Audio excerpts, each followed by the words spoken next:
Folks, Black Star Network is here. Oh, no punches! I'm real revolutionary right now. Support this man, Black Media. He makes sure that our stories are told. Thank you for being the voice of Black America, Roland. Stay black. I love y'all. All momentum we have now, we have to keep this going. The video looks phenomenal. See, this difference between Black Star Network and Black-owned media and something like CNN. You can't be Black-owned media and be scared. It's time to be smart. Bring your eyeballs home. You dig?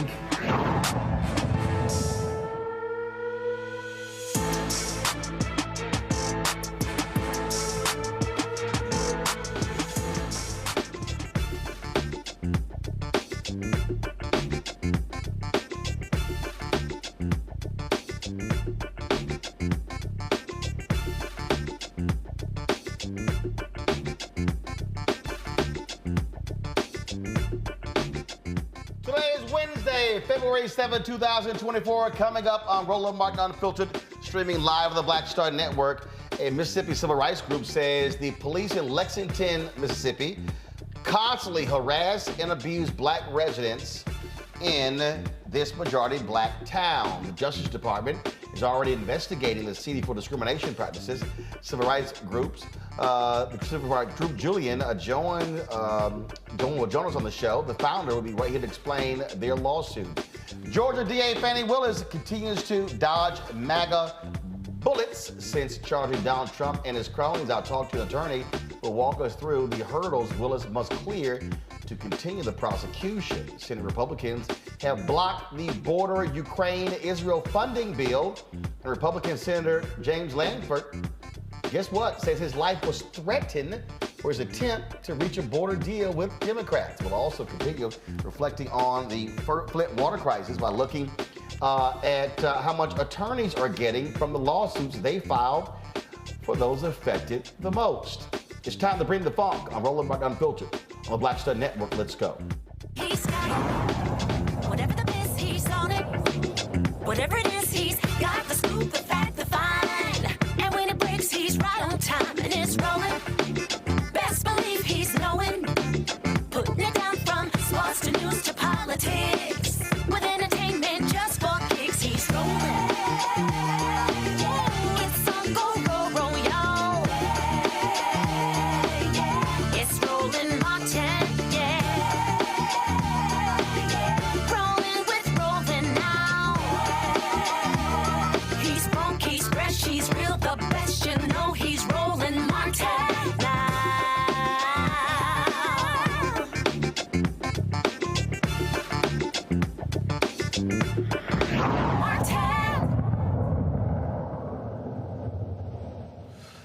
A Mississippi town that is 80% Black. They are under investigation by the Department of Justice for the harassment of Black residents. Now they've been hit with a discrimination lawsuit claiming the police department harasses and abuses Black residents.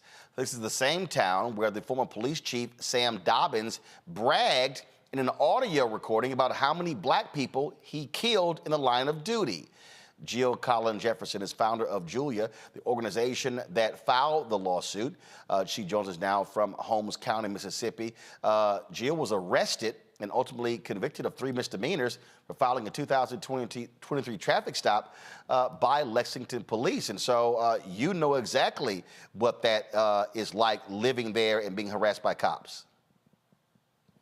Yes. So thank you so much for having me, Roland. I do not live in Holmes County. I am from Mississippi, though. And what I can tell you is that this community has gone through pure hell over the last few years with the former police chief that you just talked about and with the current police chief. And that hell has not stopped, even though DOJ is there investigating. So, again, how long has this been going on? How far back? Yeah, so this started around July of 2021, the harassment. That's when Sam Dobbins became chief of police in Lexington. And when he became chief of police, he basically ushered in just this incredibly racist and abusive regime where the police just started beating Black people for no reason, falsely arresting Black people. It just became, honestly, awful. It became a situation of just martial law, and that is what is going on there today. And so, have other residents complained? Have there been other lawsuits? And what the hell has the state done? Sorry to laugh, but the state. Tate Reeves has not done a thing. We reached out to him. He has done nothing. He's not returned our calls. He's not returned our emails. So at this point, there are at least 5 lawsuits that have been filed against Lexington.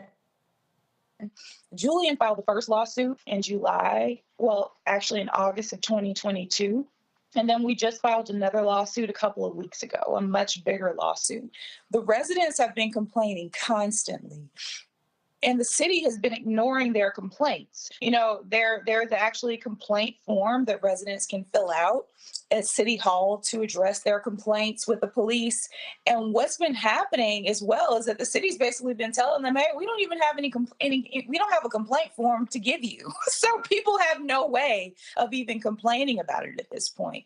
Those are the links that this city government is going to just ignore the Black citizens. This is a predominantly Black town that is run by a white minority. Wow, that is absolutely crazy. So, you're a city council there. Is a majority Black city council? It is. The Board of Aldermen is majority Black. The situation, it makes no sense, but I can tell you that the people who are on the Board of Aldermen. So first off, Lexington is in Holmes County, which is the second poorest county in the country. These are some of the poorest Black people in the United States.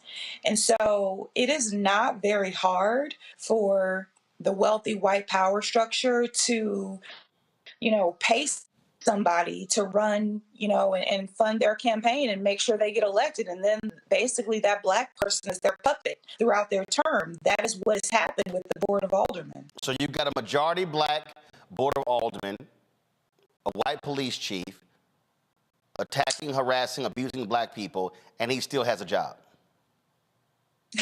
So the police chief is now Black. Okay, so this guy we talked about the previous. So the current. So wait a minute. So the current police chief is Black, but the abuse is still going on? Yes. So this police chief was the former police chief's second in command. He is just as corrupt. He was helping the former police chief carry out all of the abuses that they were carrying out on Black people. And when he became chief, he just continued that. Wow. So the lawsuit that y'all have filed, is it a federal lawsuit or state lawsuit?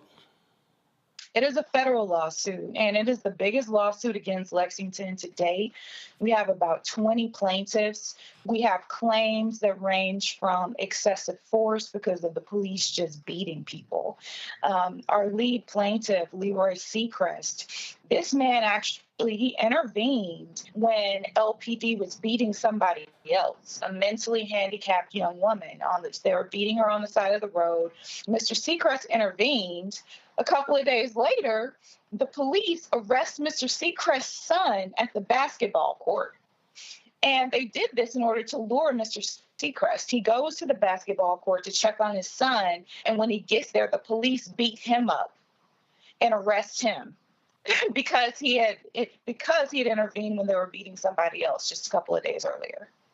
Wow, that is absolutely insane. Well, glad that y'all are on the case, and so certainly we'll be following this story to see what happens next. Thank you so much, Roland. All right. Again, this is just beyond crazy. My panel, we have, of course, joining us today, Scott Bolden, attorney here in D.C., former chair of the National Bar Association, PAC. Also, Rebecca Carruthers, of course, vice president for Fair Election Center out of D.C. Scott, I will go to you first. I mean, when you hear this, and again, DOJ comes in, and we've had all of these different stories, it's absolutely insane. And unfortunately, you know, I think back to Ferguson, 67% black, and the things that were happening there. A lot of these places, again, you have, you know, majority black population, and it's like, really? Yeah, but you keep presuming, and me and others presume that because the melanin in our skin, that somehow friendship is kinship, and it just isn't.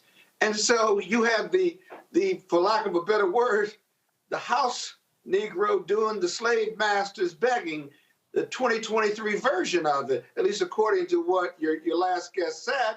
But Roland, you could go around this country and find smaller communities where white power structures are in place, or even black people, and the police are abusing their citizens. When you are the least and the lost and the left out, as Marion Barry used to say, when you have poverty of the mind and lack of education, it's easy. It's easy to abuse. And if you don't have a defender, or you don't have one with courage in the power structure or the council or the mayor or even in the police department to stand up for those folks and their rights, yeah, what you just heard is easy. You could go to each state in this union and find a smaller population like that, and I promise you, you'd find those same abuses. And the lawsuits are the first step, but now you've got to make sure the judiciary is going to give you a fair shake. Because when people become hopeless and helpless and don't believe that there is a way to right these wrongs, what do? They just accept it.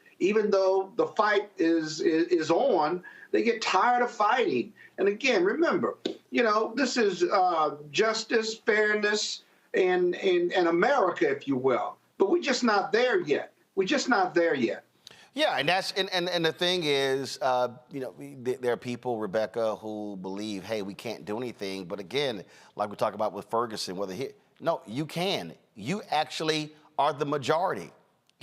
You can throw people out. You can put people in who do the right thing. And this is why we constantly say on this show to people, stop believing you don't have power. This is why I absolutely reject people who say crap like, oh, voting does nothing. Voting means nothing. You're right.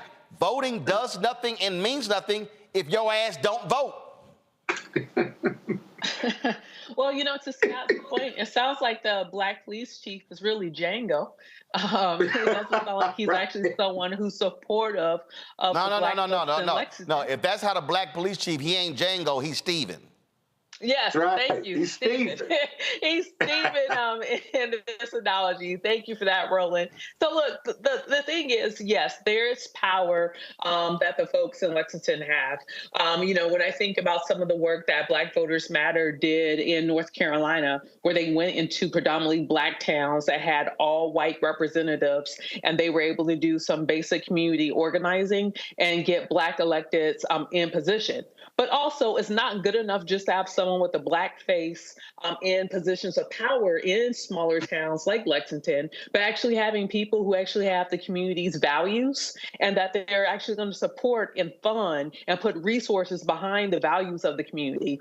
To terrorize this area of poor black folks simply is not acceptable, whether it's white folks doing it or it's black folks who are doing it to uphold white supremacy. One thing that I do want to say and do note, not to be flippant, yes, it is real easy in a small town like this to find a candidate, run a candidate with little to no money. That's pretty simple. That's basic organizing 101.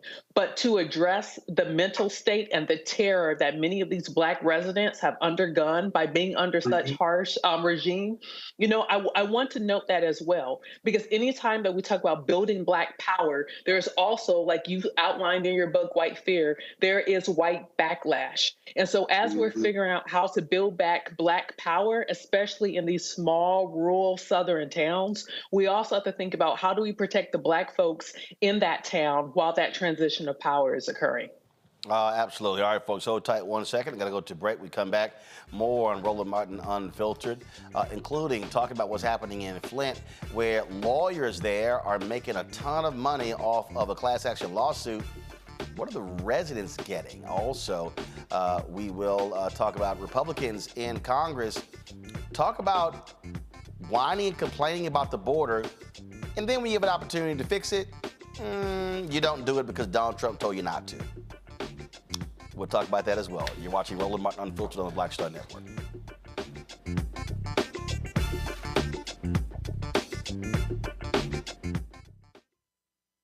On the next Get Wealthy with me, Deborah Owens, America's Wealth Coach, the wealth gap has literally not changed in over 50 years, according to the Federal Reserve. On the next Get Wealthy, I'm excited to chat with Jim Castleberry, CEO of Known Holdings. They have created a platform, an ecosystem to bring resources to Blacks and people of color so they can scale their business. Even though we've had several examples of African Americans and other people of color being able to be successful, we still aren't seeing the mass level of us being lifted up. That's right here on Get Wealthy, only on Black Star Network. For the last 15 or maybe 16 years, 18 years, I'll say, since when I moved to LA, I hadn't had a break. I hadn't had a vacation, probably a week vacation here and there. Right. This year, after I got finished doing Queen Sugar and we wrapped it out, because I knew I had 2 TV shows coming on at the same time, I said, I'm going to take a little break.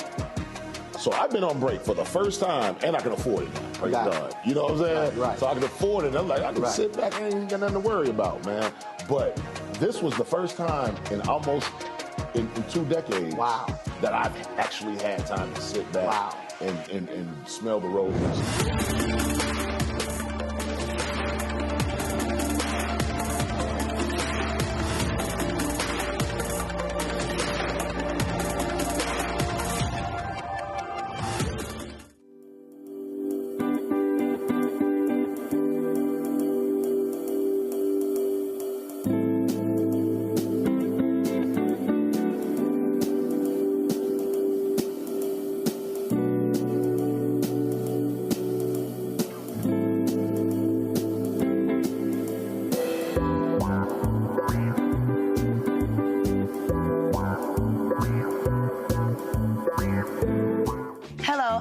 J. Parker, truly proud on the Proud Family. I am Tommy Davidson. I play Oscar on Proud Family, Louder and Proud. Hi, I'm Jo Marie Payton, voice of Sugar Mama on Disney's Louder and Prouder, Disney Plus. And I'm with Roland Martin on Unfiltered.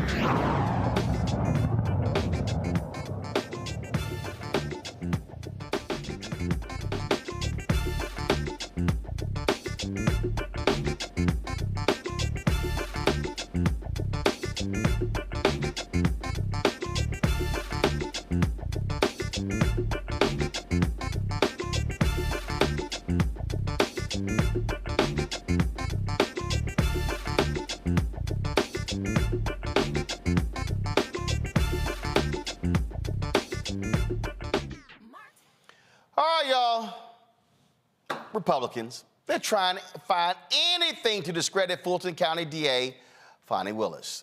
Of course, Fani Willis and Nathan Wade, one of the top prosecutors in the Georgia election interference case against Donald Trump and 18 others. They're going to have to testify at an upcoming evidentiary hearing set to examine allegations that they were involved in an improper relationship while investigating Donald Trump. Willis acknowledged the relationship but said it did not influence the case. Georgia Republicans are figuring out how they can try to impeach the prosecutor. In fact, the state is also launching a committee to investigate Fani Willis. Joining me now, to discuss all of this that Willis is facing is attorney J. Edward Shipp. So, Attorney Shipp, glad to have you here. First of all, do you do any business with the Georgia DA's office? So I've had a couple of cases in front of the Georgia DA's office, to be honest with you, Mr. Martin. Okay, so but you're not like a special prosecutor or whatever, so just want to establish that. No, we don't have that. So here's the first thing, and I'm just going to go ahead and say it. Fani Willis, it was dumb to pick somebody she's having a relationship with to be on the team. I'm going to say that. Bottom line, anybody knows that this is a high-level case that everybody's paying attention to. What you do in cases like this, you want to be above board. You don't want there to be any sort of anything that can get in the way of this. And the reality is, her decision to pick Nathan Wade, in my estimation, is the reason we even having all these conversations, and this is a screw up on her part, because none of these discussions would be happening if she did not pick him. Be involved with whoever you want to be involved with, but the moment you bring your relationship to work, it's a problem. Your thoughts? All right, so I will agree with you. Yes, this is one of those cases whereas you have to be on your P's and Q's to make sure that any semblance of impartiality or anything like that cannot be brought up. And yes, there was a mistake in this in which she did bring her partner to work with her. But again, we have to be mindful of the fact that this Black woman is basically being singled out for these things just to muddy the waters. It's not necessarily a situation of any of this being a detriment to Roman's constitutional rights. There's no detriment to former President Trump's constitutional rights. All it is his attorneys are trying, Roman's attorneys are trying to do whatever they can to muddy the water. And now you have Steve Sadow, who's come in, joined in on this motion, bringing up the fact that she talked about it in church, one of our own beloved institutions in which we can normally bring our grievances to the altar. Who is this Steve dude? Who is this? Okay, so Steve Sadow is a local Atlanta attorney. He's representing Donald Trump in this particular matter, and that's who's his attorney for his Georgia case. Got it. So, but let's be clear. You're an attorney. Look, yes, you do what you got to do to try to get your client off. So, I mean, the bottom line is that's what you do. So again, I think there's a difference between being rightfully critical of the actions of Fani Willis, separate from, I think it's utterly ridiculous the Republicans in Georgia are creating this committee. You've got to investigate her. Now you've got Republicans in Congress trying to subpoena her to come testify as well. And so what you really have here are, outside of the attorneys for those who have been indicted, what you really have are people on the outside trying to do all they can to get Donald Trump and his followers off from being going to trial in this case. That's what's going on. I would agree with you. You know, you have Jim Jordan, who came and tried to subpoena her when this first started. And he was saying, you know, I want to see what's going on in this investigation. And she let him know, you cannot interfere in this investigation. So, yes, I do understand your point and your point of contention in which, yes, it was a boneheaded move. And now you have all this scrutiny on it. But at the very bottom line, for those of us in the know, you, I, other attorneys, people who actually know what's going on, we see that none of this has any substance. It's just basically a sideshow, a soap opera sideshow to say, pay attention to this. He's guilty of sin, but pay attention to this. This is what you need to focus on. They stole the taxpayers' money. They did all of this. All of these things that have nothing to do with whether or not their client is innocent or guilty. And look, I just think that, again, what you don't want to do is you don't want to create any of the drama that takes away from the attention on the case. That's exactly what happened here. Now she has to, now at the end of the day, her actions are causing all of this, and you got to just deal with it as it is dealt. So you're going to have to now go through it now because of bad decisions. Yes, sir. That's correct. I can't disagree with you on that one, man. Well, we'll see what happens. Again, we'll be watching this. And look, I don't think, first of all, it's nonsensical to think that because they had a relationship that you should be throwing all the charges out. But it is causing unnecessary delays in the trial. Final comment, go ahead. Thank you. Nope, go ahead with your final comment, go ahead.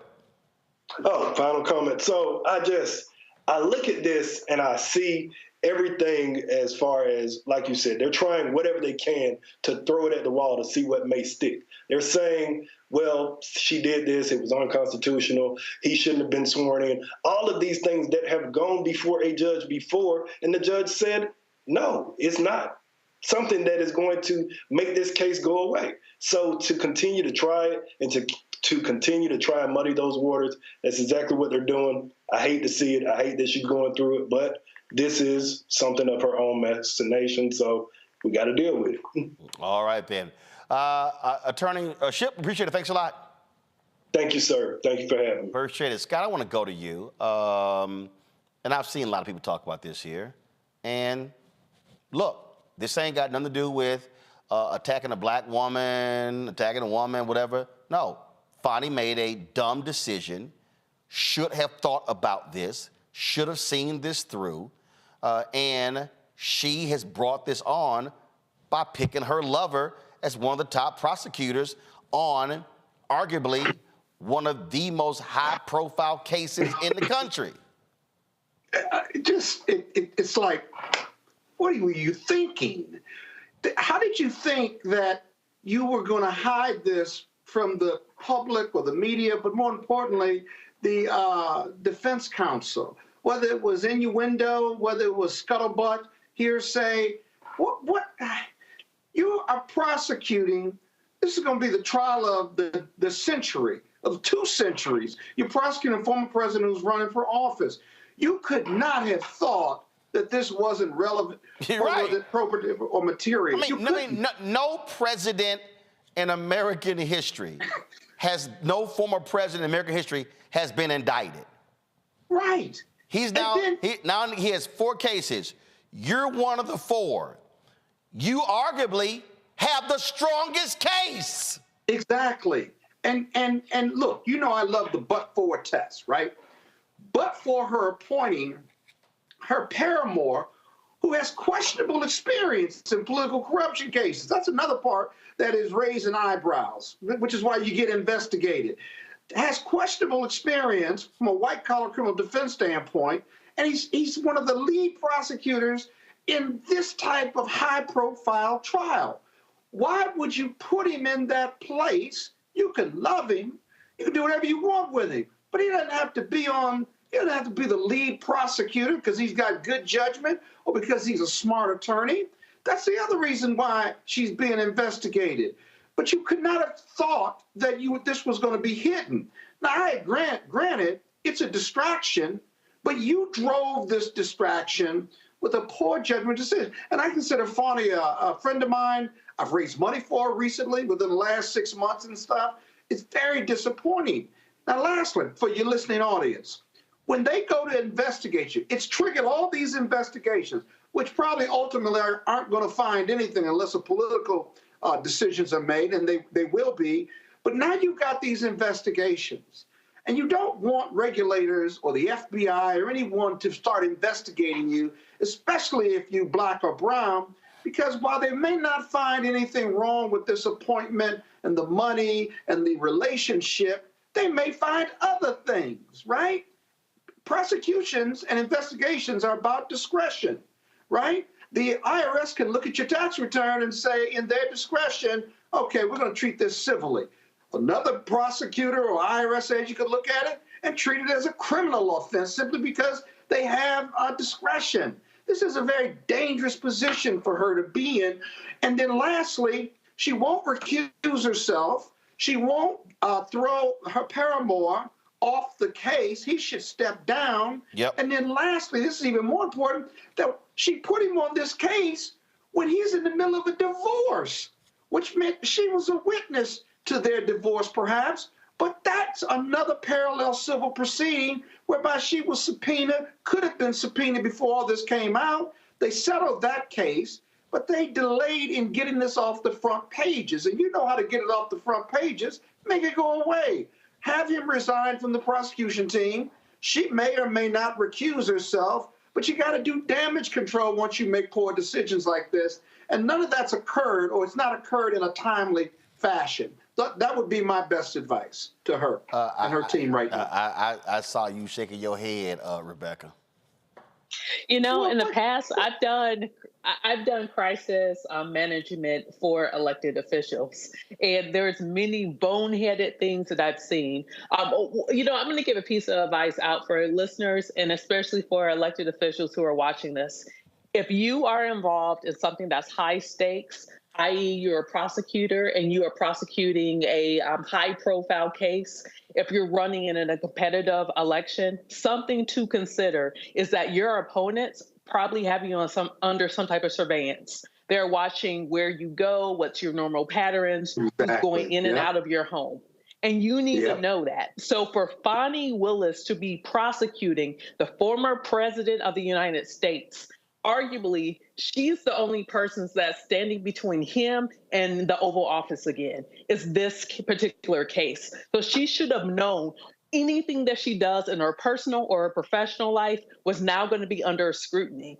And think about who all of Trump's allies are. He has allies domestic and he has allies internationally. When we even look at what happened in 2016, what even happened in 2020 with allegations of Russia and other countries helping to support his presidency. So she had to have known, or should have known, that all of those forces and resources behind Trump would also turn towards her. And so she should have lived in such a way to be above any type of reproof of understanding, hey, you're in the big leagues now. It's just not good enough to show up in a power suit, have your hair done, you know, be in front of the media. But this is high stakes. This isn't just, you know, for her career, but it's arguably for the presidency. First of all, dude used to be in the Oval Office. He's running for president right now, okay? He is the Republican leader. The entire Republican apparatus is coming after you. This is where you sit here and you say, everybody who's on the team, ain't nobody with a tax lien. Right, exactly. First of all, you vet every person on your team. You say, ain't nobody related, ain't nobody screwing, everybody's taxes are up to date, you have paid your water bill, you have paid your light bill, you have not attended any fundraisers, you don't give to campaign. You have a squeaky clean team because, and again, I am not an attorney, but I'm smart enough to say we can't give them anything to question. That's right. That's right. And Roland, you know what? I tell you, I would supplement friendly amendment to my colleague.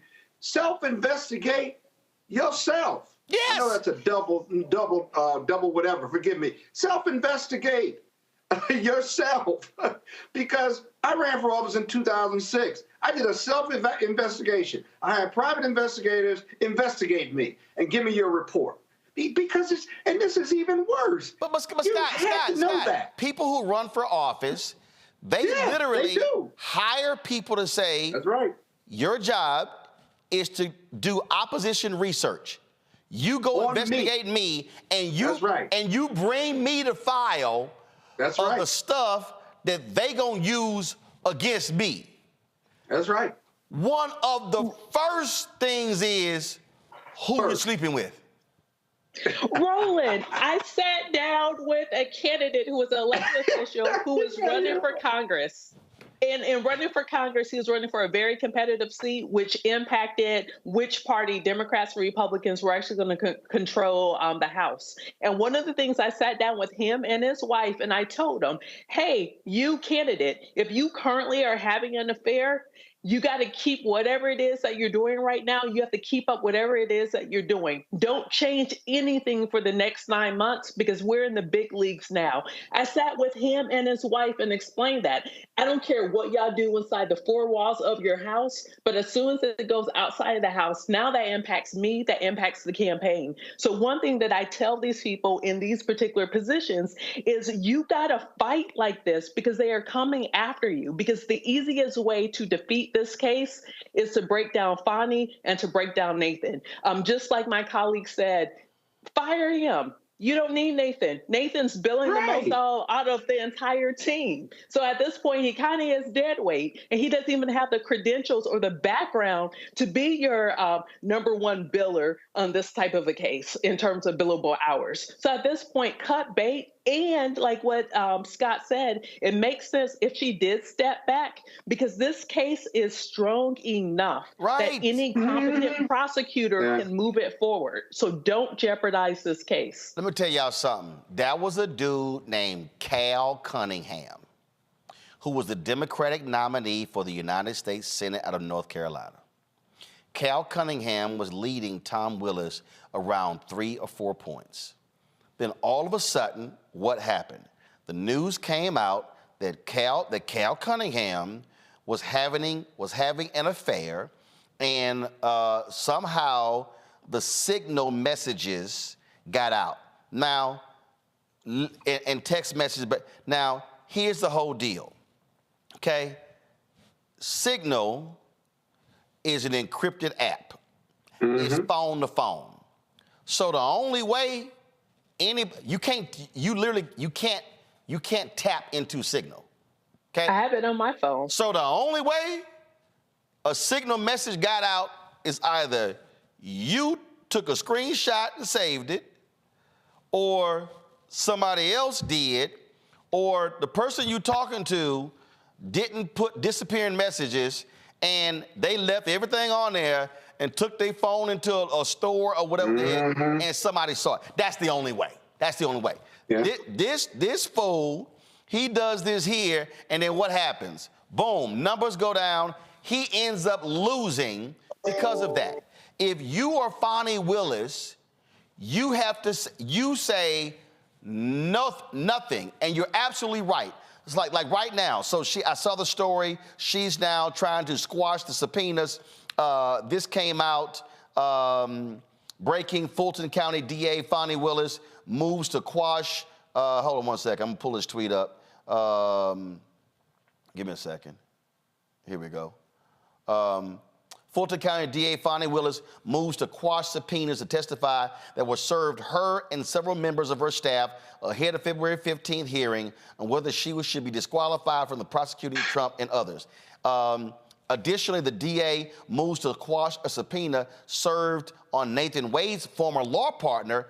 Come on, y'all, go to my iPad. Thank you.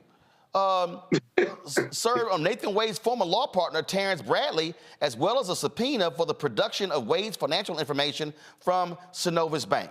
All right, this is real simple. You're Fani Willis. You have been publicly saying to people, no, our relationship began before we began the investigation. You know what you just now open up? We now are gonna call all staffers and others and ask them, did you see the two of them kiss? You see the two of them holding hands? Did you see the two of them have any interaction before the investigation starts? If one of them says, now, the Trump people have already put out that now again, this is opposition lawyers. They do this all the time. But the Trump lawyers are claiming they have two witnesses who claim they were together after this whole thing started. I mean, it's all sorts. But again, Fani, you created all of this, and you're absolutely right. Go to him and say, man, you my lover. Hey, things are great between us, but you off this case. Right. You're off the case. Deuces. To sit here and still be fighting to keep your man on the case, and he's been paid in excess of $650,000. They are using that against you. So the story no longer is about the case, no longer about the actions of Trump. Now, you have now focused all of the attention, and guess what? In your mind, Fani Willis might think, hey, we can beat this thing. But you are creating the distraction. And when you are the prosecutor, the DA, what do you tell your entire team? Don't be a distraction. Don't go out and get a DUI. Don't go out and sit here and slap your girlfriend around in public. Don't sit here and cuss out somebody at the store, because you become the story and not the case. But Roland, one other point, though, that we haven't talked about. This plays into Trump's hand of delay. Yes. Now, this was going to go last anyway, but now it's going to be further delayed because these investigations and these motion practices about her and this relationship. And listen, Trump is winning now. And this is what's so stupid. Winning. I got some fool on YouTube, Akeem Smith, Roland, it's her own business, her personal life. No, fool. Let me explain something to you. It ain't your personal life when the person you sleeping with, you hire on the special prosecution team and pay them $654,000 of taxpayer money. Your personal life now becomes public business. Roland, so just hey, for Mr. Smith, just to give you some context, presidential elections cost billions of dollars. Billions of dollars is spent. Billions of dollars is on the line. We don't just have American operatives trying to influence the outcome of the election. We have foreign operatives. That's right. We have billions and billions of dollars in foreign money that's trying to impact the election. So at that point, there is nothing, well, this is her personal life. Look, I get it. Dating in Atlanta could be very tough, and you find love where you can find love. However, this ain't it. This is not going to work well for any of them. Wait. Here's the deal. Ain't nobody say get rid of your man. But you got to kick him off the team. Well, and if it's love, the love will survive this. You can still date the man. Y'all can go out, y'all can be lovers, y'all can go dance or whatever, but he can't be on the prosecution team. Hey, Roland, one of our mutual friends said to me last night, he said, boy, that must have been a hell of a love affair. A hell of a love affair. It must have been a hell of a cruise, because according to the documents, they went to the Caribbean and cruised. Hey, I don't care. I don't care. I don't care how good he is. I don't care. You don't care that he put that Nathan on her? I don't care. If the theme song is Aaliyah's Rock the Boat, I don't care what it is. I do not care. What you do not do is allow anything to get in the way of one of the biggest trials in American history. The Donald Trump trial, if it goes to trial, will be 10 times as bigger than O.J. Simpson. Yeah. And Christopher Darden and Marcia Clark, even though they never confirmed it, it was still one of those things out there where there were accusations that Christopher Darden and Marcia Clark, the lead prosecutors prosecuting O.J. Simpson, there were allegations that they were having an affair, and it was impacting with the choices they made with prosecuting O.J. Simpson. But guess what? She nor Darden ever came out and said, in a court filing, yes, we knocking the boots. Correct. Because they didn't have to. But the moment Fani Willis went to that church and stood in that pulpit and talked about what they do to black people and how they and didn't say no, that reminded me of when Kwame Kilpatrick was being sued by the cops in Detroit, who he fired. And he went on that stand and he was sitting here and how dare you accuse a black woman who's risen through the ranks to become chief of staff to the mayor? Why is it treating her like a Jezebel? Well, first of all, and he got so indignant and they let his ass finish. And they went. First of all, and they went. The SkyTel pagers. You're texting your lover. They literally went, Mayor, pager. Are these your text messages? Allow me to read them. Baby, I'll see you in 15 minutes. But you can't throw parties at the mayor's mansion and then there's a dance stripper. You can't do that either. Kwame was texting his side piece on a city phone. Bruh. How dumb can you get? I will say this. Records. Those are public records. Kwame came so close to Jay-Z's song, the one that says, all I did was put the naughty on her. and again, I don't want to hear, and I'm gonna say, we better close this out. I'm going to a break. I don't want to hear not now, sister or brother, yo, man, this how they do the sister, this how they do the brothers. No. You were the one in control of hiring the team.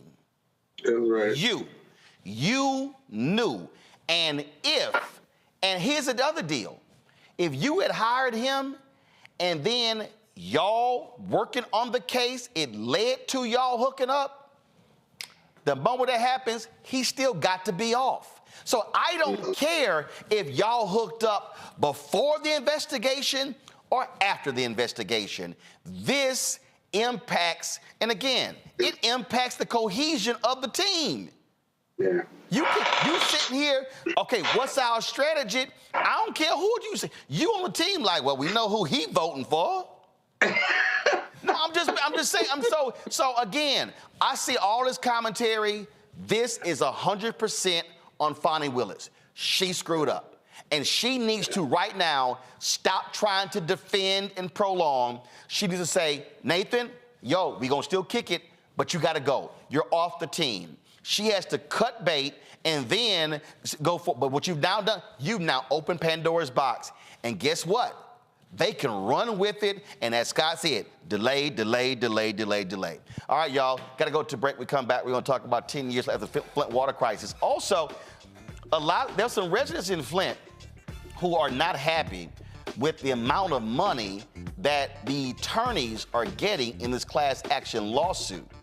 And one of the attorneys, frankly, made some derogatory comments about the residents on a Race Wars podcast. I'll explain when we come back. Be sure to support the Black Star Network. Join our Brina Funk fan club. Senior check and money order to P.O. Box 57196, Washington, D.C. 20037-0196. Cash App, $RM Unfiltered. PayPal, R Martin Unfiltered. Venmo is RM Unfiltered. Zelle, Roland at RolandSMartin.com. Roland at RolandMartinUnfiltered.com. Also, of course, download the Black Star Network app, Apple phone, Android phone, Apple TV, Android TV, Roku, Amazon Fire TV, Xbox One, Samsung Smart TV. We'll be right back. Grow your business or career with Grow with Google's wide range of online courses, digital training, and tools. Gain in-demand job skills with flexible online training programs designed to put you on the fast track to jobs in high-growth fields. No experience is necessary. Learn at your own pace. Complete the online certificate program on your own terms. Stand out to employers, get on a path to in-demand jobs, and connect with top employers who are currently hiring. Take one professional career certificate program or all 6. Earn a Google Career Certificate to prepare for a job in a high-growth field like data analytics, project management, UX design, cybersecurity, and more. All professional career certificate programs must be completed by December 31st, 2024. Scan the QR code to complete the application. There are 1,000 scholarships available. Grow with Google and J. Hood and Associates. Be job ready and qualify for in-demand jobs.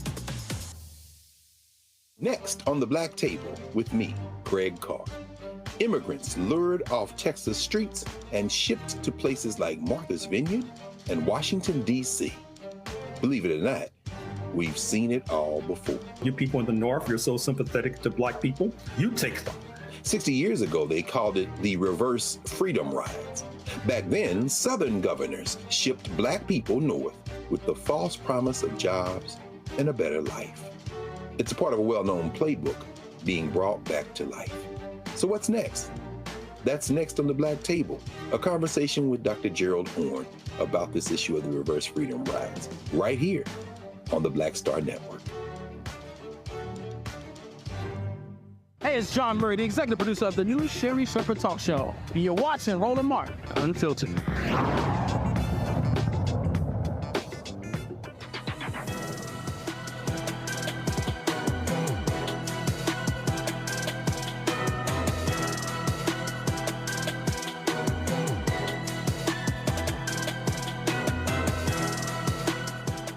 All week we've been talking about the 10th anniversary of the Flint water crisis.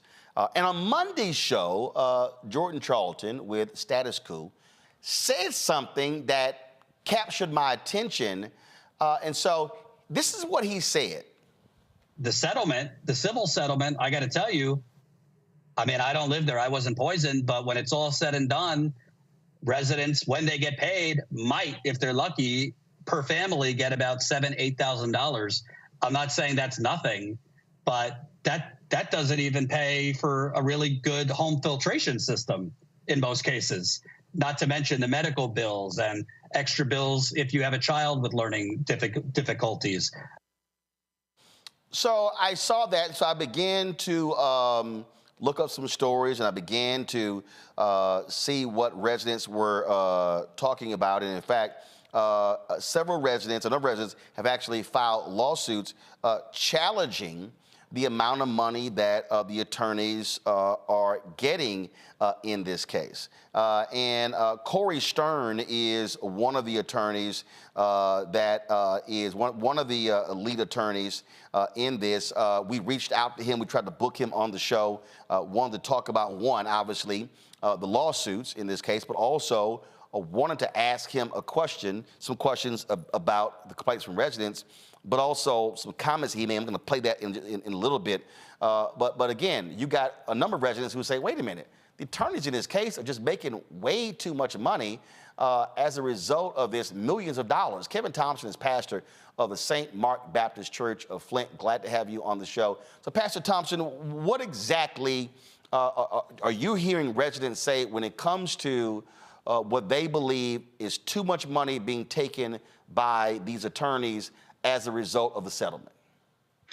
Yes, many of the community, we are talking about it right now, that we had to suffer, and we've been suffering for 10 years, and now we're at a point where the attorneys have filed with the court to be eligible to own the interest of approximately $626 million in interest on top of 25% they will receive from the award amount. So $626 million. And in addition to that, there have been some delays in that. They also want the interest on that $626 million, correct? Yes, which will probably be approximately $180 million, if not more. Wow. Now, already, so for instance, here's one of the headlines. This was from May. Judge authorizes $47 million payment to Flint water attorneys. And so, do you know how many? So this is the headline right here. So, how many residents are a part of this class action lawsuit? It's quite a few residents, not the whole city. It's also those who have been affected. That's nearby Flint, Michigan, who have been affected by it. So it's quite a few residents. I'm not sure how many, but even if they turn in or become a part of the lawsuit and they be denied, after being denied, they have to, from what I'm seeing, it's going to be $150 for an appeal for those who've been affected by this water crisis. So go to my iPad. This story says U.S. District Judge Judith Levy ordered the payment of nearly $40 million in attorney's fees and $7 million in legal expenses. That's a fraction of the expected $190 million in attorney fees out of the $626 million settlement. A court-appointed special master overseeing the settlement fund and claims process expects to begin paying residents this year. Yes, and we've been waiting a long time here in this community. Of course, St. Mark Church where I pastor, has been on the front line since 2014 when our former mayor, Dr. Weaver, sounded the alarm of the water crisis. And people have been hurting.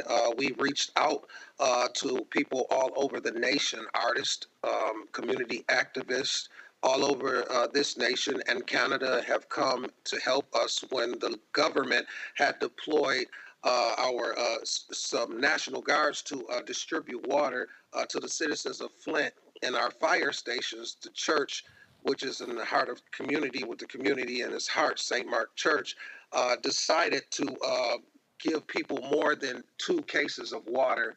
We decided that we will give them as much as they needed, and we thank God that we got through that, but we're still in the fight 10 years later. And so again, as I am in looking at this, and look, what you have is you have look, attorneys foot the expenses. There's no guarantee they're going to get paid when it comes to. I mean, so we know that.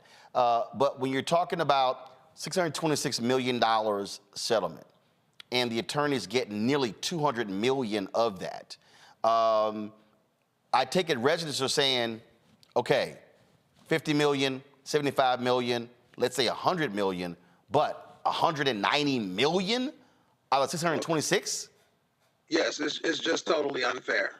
It's unfair, and I've just been made aware that there was someone who was on social media that made a bad comment as it relates to us receiving the monies that we receive, and I would say that you had to have been in the water crisis and on the front line to understand what we're going through. In fact, after the alarm being sound, most cities and states are now checking their water. If I'm not mistaken, Jackson, Mississippi went through the same situation. And also our sister city here in our state, Benton Harbor, has also went through it. But here we still don't have our service lines together. And so we're still struggling with this, but we're enduring. So you mentioned comment made. So when we were doing our research, looking at these stories and looking at criticisms and looking at how the attorneys responded, I mentioned Corey Stern, again, one of the attorneys involved in this. So apparently what you're talking about, a comment made, he was on a podcast called Race Wars on August 2nd, 2018. And this was the exchange that took place on this podcast. That's where I had a problem with Bernie Sanders, because Bernie Sanders is the type of dude who cares about people. You don't want that guy as president. You want somebody who could drop a fucking nuke if it came down. Bernie Sanders is a career politician. To say he has no edge is not right. So That's how you become and he's a Brooklyn Jew. So he's a Brooklyn Jew. He's a dick. Don't get it twisted. But could you see him killing people? I could tie. Yes, absolutely. Drones. I don't see Bernie doing drones. Bernie's not weak. He can barely stand. So to tie some of this together for all of you. Go ahead. In 2016, when Bernie ran against Hillary, champion Bernie. I had a T-shirt. My kids had T-shirts. Yeah. We were all Bernie people. My wife was one of the Bernie women that you probably slept with. She liked him. So I like Bernie. In 2016, I'm like in Flint, Michigan, fighting for these kids. I'm spending time there. It's a shithole. Nobody wants to be there. I'm there every week. Bernie comes out and says that governor. And I'm going to play some other comments in a second, but what I'm understanding from you is you got residents who are saying, wait a minute, hold up. You calling the city we live in a shithole country? Yeah. That sounds like what Trump said about African nations. Right. If they have to do their research, because if they did their research, they will understand that we were the leaders in the automobile industry, causing the world to turn. We are an innovative city. We invent things. This is a wonderful city that caused the world to turn. And, it's hard to hear something like that in the city that I'm born and raised in, and I have to stand up for the people of the city of Flint. I'm going to play this other clip in a second. I want to go to my panel first with some questions. Scott, you have a relationship in this Flint water crisis case. You represented one of the folks who was involved in this, who was one of the, I think, what city manager administrator who was put in charge by the state. Just first of all, so I want you to just your thoughts on the criticism of some of these residents, and you also an attorney, who believe that attorneys getting $190 million out of $626 million is just too much money. Well, I mean, I got several thoughts. Donna Early was a client of mine. I was close to defending him in the civil case before the governor made him get local counsel versus counsel out of Washington. But here's the deal, and I'm very sensitive. I've been to Flint. I know Flint has a lot of economic and cultural and social challenges. I'm sensitive to the people who have been suffering. But let me just say this. Blaming the lawyers or trying to cut their fees isn't the answer. The lawyers didn't cause the water Flint crisis. All of those families signed up with these lawyers. They signed contingency fee agreements. 25% is low compared to 32% or 33% or even 40%, right? And these residents didn't spend a nickel protecting their legal rights. They all did it on a contingency fee basis. They all signed contracts. And unfortunately, this is the art of the litigation deal. This is how it works on the plaintiff side. I'm a defense lawyer, so I've never done plaintiff's work, but I certainly understand it and get it. Now, the challenge isn't to cut the lawyers' fees. I understand that's an attractive argument. The issue is, then let's not settle for 626 because that's nowhere near $1 billion. You couldn't cut a deal for enough money to satisfy, or rather to make these residents whole based on what they've been through, as well as the state and federal government's continued failure. They still don't have new pipes. So I'm very sensitive to that. But cutting the lawyers' fees when they're going to court, when they're hiring experts, and they're taking all the risk in this case of first impression, we've never seen anything like it before. I just disagree with cutting their fees. I think what ought to be done is perhaps, you're going to delay it, first of all, and then residents getting their money if you challenge the legal fees, which they're not going to be able to cut unless they can convince a judge to do it, because these are all contingency fee arrangements and all the residents signed on to it. So maybe you get a larger settlement, but that's even more further delay. So it's a tough situation, but cutting the fees of the lawyers who work so hard for these residents, notwithstanding the race war stuff, I don't support that at all. You know that, Roland. But it's a tough issue, but cutting the attorneys' fees who did all the work and took all the risk isn't the answer either, is it? And I say that to you, Roland, as well as Pastor. Pastor, go ahead. Well, I don't want to comment to the fact of taking their fees or having their fees being dealt with, but I am commenting to the fact of that we should take care of the citizens of the city of Flint, and we should do it in a great way because they have suffered and yes. So cutting the lawyers' fees and giving the residents more, even though the lawyers are the primarily responsible for getting them that $626 million, how does that solve the answer? How do you reconcile that with signed, executed retention agreements, contingency fees, and the lawyers are responsible for getting that award? You're going to cut their fees, which means it's offensive to the hard work that they did to get that $626 million, because you want the residents to get more of it. there's no place in civil litigation for those types of arguments, and it's really fundamentally unfair to those lawyers who fought so hard for those residents. How do you reconcile that with any reasonableness? And you have your opinion to that, but this is my opinion. Well, I'll state this, that there have been people who have died, people who are dying, and then the cognitive or mental illness and situations from the contamination in the water still exist while we are in the city of Flint. So with that being said, my heart is for the city. This is where I was born and raised, and of course, I'm going to stay in the fight to help the citizens of the city of Flint. That's a real good point. Hold on one second. I got to go to a break. We're going to pick up on this when we come back on Roland Martin Unfiltered on the Black Star Network. Back in a moment. Hatred on the streets, a horrific scene, a white nationalist rally that descended into deadly violence. White people are losing their damn minds. As an angry pro-Trump mob storms the U.S. Capitol, we've seen We're about to see the rise of what I call white minority resistance. We have seen white folks in this country who simply cannot tolerate black folks voting. I think what we're seeing is the inevitable result of violent denial. This is part of American history. Every time that people of color have made progress, whether real or symbolic, there has been what Carol Anderson at Emory University calls white rage as a backlash. This is the rise of the Proud Boys and the Boogaloo Boys. America, there's going to be more of this. Here's all the Proud Boys, guys. This country is getting increasingly racist in its behaviors and its attitudes because of the fear of white people. The fear that they're taking our jobs, they're taking our resources, they're taking our women. This is white fear.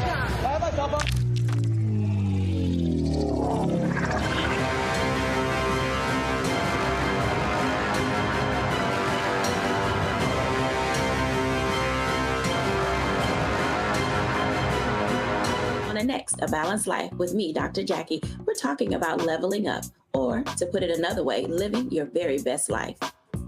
How to take a bold step forward that'll rock your world. Leveling up is different for everybody. You know, I think we fall into this trap, which often gets us stuck because we're looking at someone else's level up journey, what leveling up means to them. For some, it might be a business venture. For some, it might be a relationship situation, but it's different for everybody. It's all a part of A Balanced Life. That's next on Black Star Network. Farquhar, executive producer of Proud Family. You're watching Roland Martin Unfiltered.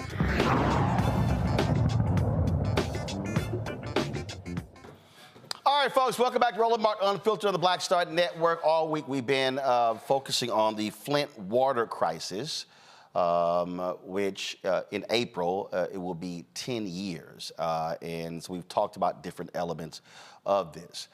Residents have been involved in various lawsuits. There are multiple attorneys involved in this as well. And as a result, you have a settlement of about $626 million. Well, of that, attorneys involved are going to be receiving about $190 million. That hasn't sat well with a lot of residents there. They have actually tried to block that amount of money. And so Scott Bolden's attorney, he was talking about that fee structure. He said, which is, you know, when it comes to class action lawsuits, is very, very low. Scott, before we went to break, you're about to make a comment to Pastor Kevin Thompson, who is a pastor of the St. Mark Baptist Church in Flint. Go right ahead. Yeah, and Pastor Thompson, his argument or your argument goes to the amount of the settlement. As I understand the settlement, the residents, it comes out to about $7,000 to $8,000 per resident. Even if you took the attorney's fee, let's say you reduce the attorney fees in half, for example, give them $80,000 or $70 million or $80 million less. One, that wouldn't cover the attorney's fees for those hardworking lawyers. But secondly, I'm not convinced that would even double the amount the residents would be receiving. And so remember, not only do you have the fee contract with the attorneys, but the residents who make up the class action have to sign off and approve and agree to accepting the $626 million, knowing that the lawyers are going to get 25% of that, which is low. And so I don't want to be legal and technical with you, but taking the fees of those who fought hard for you and got that $626 billion or $626 million isn't the answer. Now, there are other lawsuits, by the way, Roland, parallel lawsuits going on with the plaintiffs or defendants rather opted out of that settlement thing. And you get about litigation. And you get about but that may be the source of argument for the plaintiffs. And you get about 45,000 people who are a part of this class action lawsuit. Pastor Thompson, your response to what Scott just had to say. Well, again, I'm not actually coming personally against the lawyers, but what I can say is, you said that the citizens of Flint has to sign off for this $626 million. Is that correct? Is that what you said? Yeah. Mm-hmm. Yes. Okay. Yes. That's true. We have to look at the big pictures. It's been 10 years, and the big picture in 10 years is that there are still people, and I want to keep saying this, there are people who are taking showers and still afraid that they might get legionnaires like their aunts, uncles, and those who they have buried. Some of my church members have been affected medically by this. In fact, we opened up an outreach center, St. Mark Community Outreach Center, with suicide prevention, and we have our therapists on, a free therapist for our community, right in the heart of the community, to help us in this crisis, which lasts over 10 years later. No one has received any compensation. No one has distributed any money to any of the citizens of the city of Flint. And so that's what I'm concerned about. I'm concerned about our city being we all been through a pandemic, but we was in a water crisis. We were in a water crisis before the pandemic. So we've been hit pretty hard in this community, but yet we're still standing. And we're standing strong. So Pastor, are you saying that your concern is that because of the amount of the settlement and the ongoing needs, that even with the amount of money, that if you break this thing down, $626 million minus the attorney's fees, with 45,000 people, as Jordan said, it's going to be what you think is a minuscule amount that each person will be able to receive when their need is so greater? The need is great. It's not enough. We're going to continue to stay on bottled water. We're going to continue to drink bottled water. We're never going to trust our water system here because the government, our government, did not treat us right. And of course, as you had stated about early, I can say this, is that our governor at the time had emergency managers. This was an emergency management situation, and some local officials. But we had no say in it. And some people knew something was wrong with this water. And so we've been suffering that long, so no amount is great. I just believe that we should do what is right. And, and I quote Dr. King, if you can't fly, then run. If you can't run, then walk. If you can't walk, then crawl. But whatever you do, keep on moving. And that's what the city of Flint is doing right now. We're going to sound the alarm, and we're going to keep moving. We will get through this.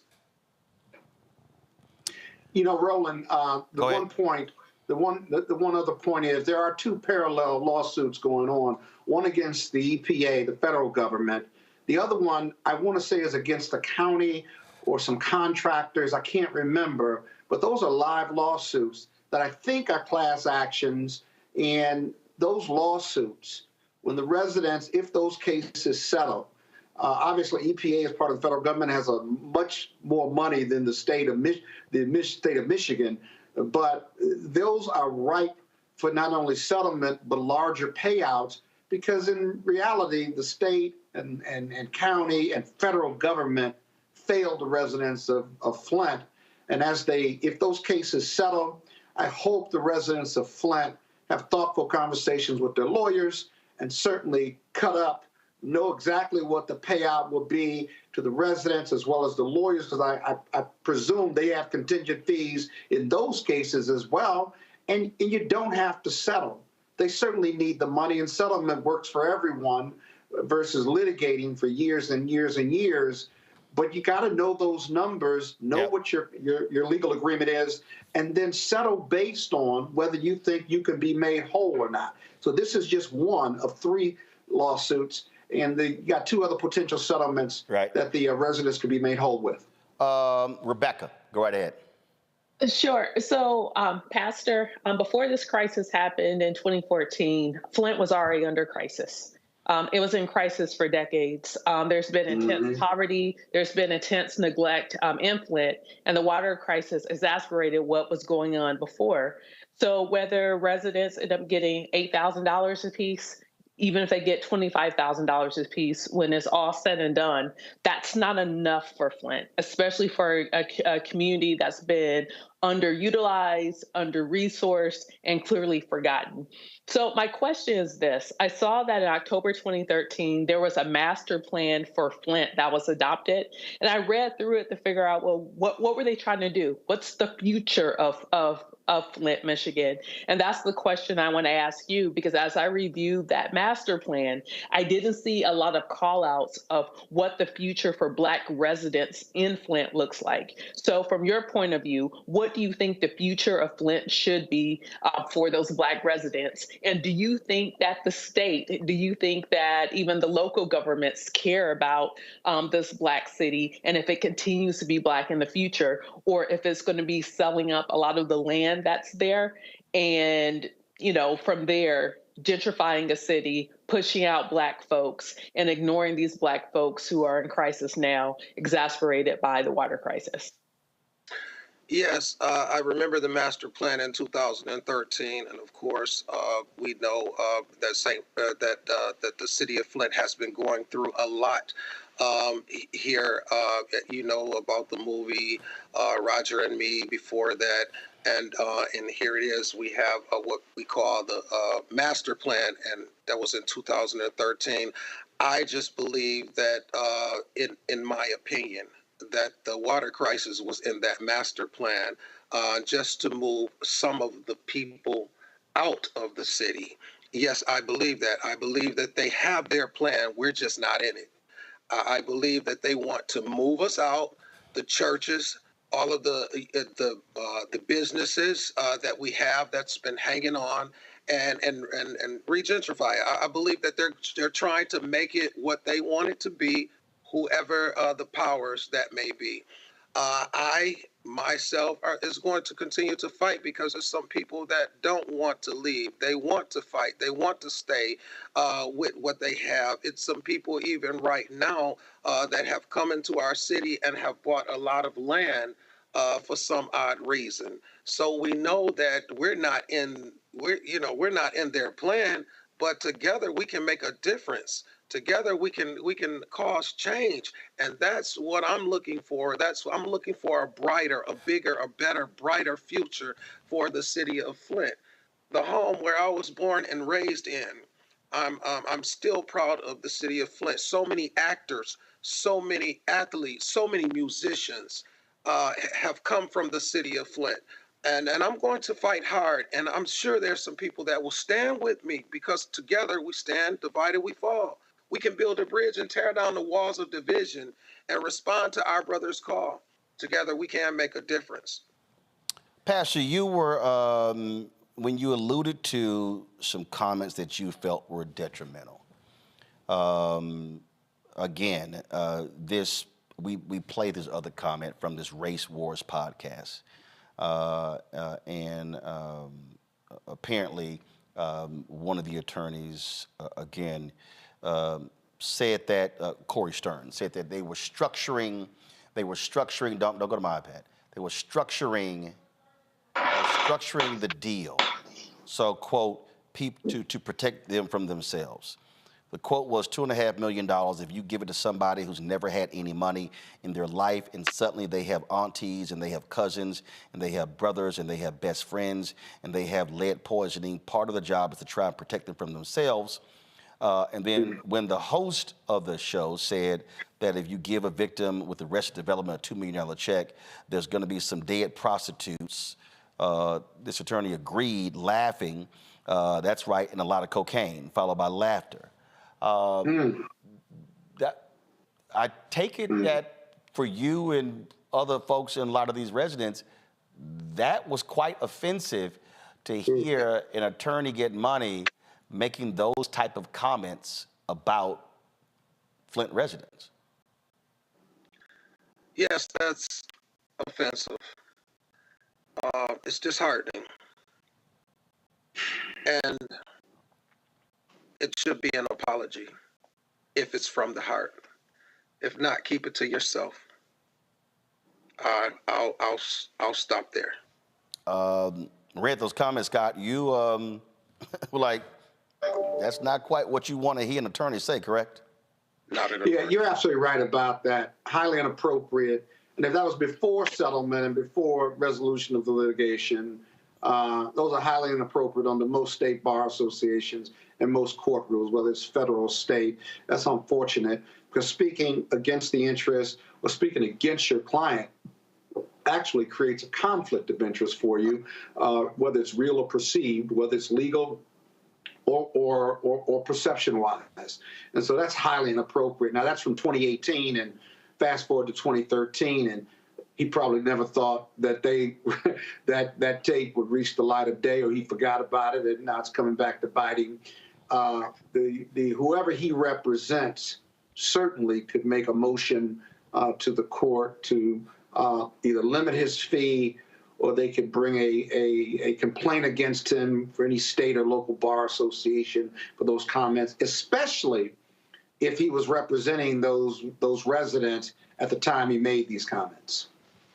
That's a possibility. I just don't know the timing. I got you. Pastor Thompson, final comment. Yes, I agree. I agree with what you said as it relates to the attorney. I do, in the final comments, want to say to keep us in prayer. And I believe, and I want the rest of the nation to believe with me, that the city of Flint will rise up and be a beacon light unto our nation, and rise up and to be what we once was, and we're moving forward together. It's a resilient community, and I want to let everybody know in the city of Flint that everything will be all right, that we are going to higher heights and deeper depths, and to hold into God's unchanging hand, and together we'll make a difference. Well, it's highly unfortunate that, again, in an American city, here we are 10 years later in April, and residents of Flint continue to have to deal with this. I mean, I can't imagine, and I think this is one of the things that for a lot of people, it really is hard to fathom, because we're just so used to, going to the faucet and turning the water on and putting a pot underneath it and boiling something in it, or having a filtration system and drinking some water, or even getting in the shower or taking a bath, or just even basically washing hands. And then all of a sudden, your life changes. And we covered this story 10 years ago, and to think about the number of women, families who actually lost babies because of the Flint water crisis. Yes, the rashes and the diseases. And then what's crazy, because they had to use so much hand sanitizer, that actually made the situation worse because of the loss of bacteria, because there's a thing called good bacteria. And so, like you, I mean, this is so deep and expansive. And I say probably what is secondary to the families that lost children in the womb due to this crisis are the children who now are going to have to be monitored their entire lives And this is where I think we're talking about the money comes in. Their children may very well have health or learning disabilities because of this. And so the Flint water crisis literally can create generational curses, if you will, that will affect more than just the people who had to endure it today. With the no lifetime health care. Right. Right. Absolutely. Pastor Thompson, thanks a bunch. Thank you, sir. Folks, thank you. I'm going to go to the break. We'll come back. We'll talk about nutcase Republicans on Capitol Hill say no to a bill to fund the border, Ukraine and Israel, but they yell and scream every day about fixing the border. Okay. We'll discuss next right here in Roland Martin Unfiltered on the Black Star Network. When you talk about blackness and what happens in black culture, we're about covering these things that matter to us, speaking to our issues and concerns. This is a genuine people-powered movement. There's a lot of stuff that we're not getting. You get it, and you spread the word. We wish to plead our own cause. Too long have others spoken for us. We cannot tell our own story if we can't pay for it. This is about covering us. Invest in black-owned media. Your dollars matter. We don't have to keep asking them to cover our stuff. So please support us in what we do, folks. We want to hit 2,000 people, $50 this month, raise $100,000. We're behind 100,000, so we want to hit that. Y'all money makes this possible. Checks and money orders go to P.O. Box 57196, Washington, D.C. 20037-0196. The Cash App is $RM Unfiltered. PayPal is R Martin Unfiltered. Venmo is RM Unfiltered. Zelle is Roland at RolandSMartin.com.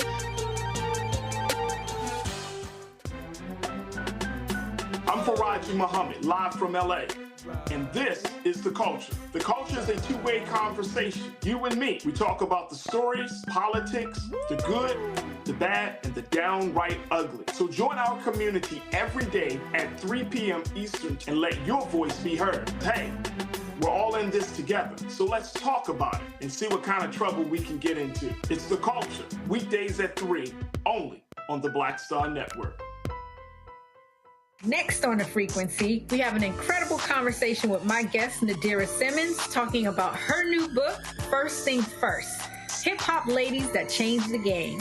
The founder of Gumbo Net tells us the stories behind the women in hip-hop, starting with the first woman that promoted the hip-hop party to Megan Thee Stallion. There's even a chapter on me. Thank you so much for including me in there. It's just so you had to be in there. That's next on The Frequency on the Black Star Network. Me, Sherry Shepard, and you know what you're watching, Roland Martin Unfiltered.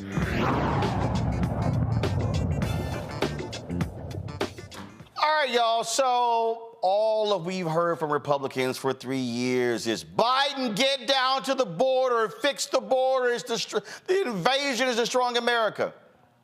Now, keep in mind, they never passed such a bill when Trump was in the Oval Office.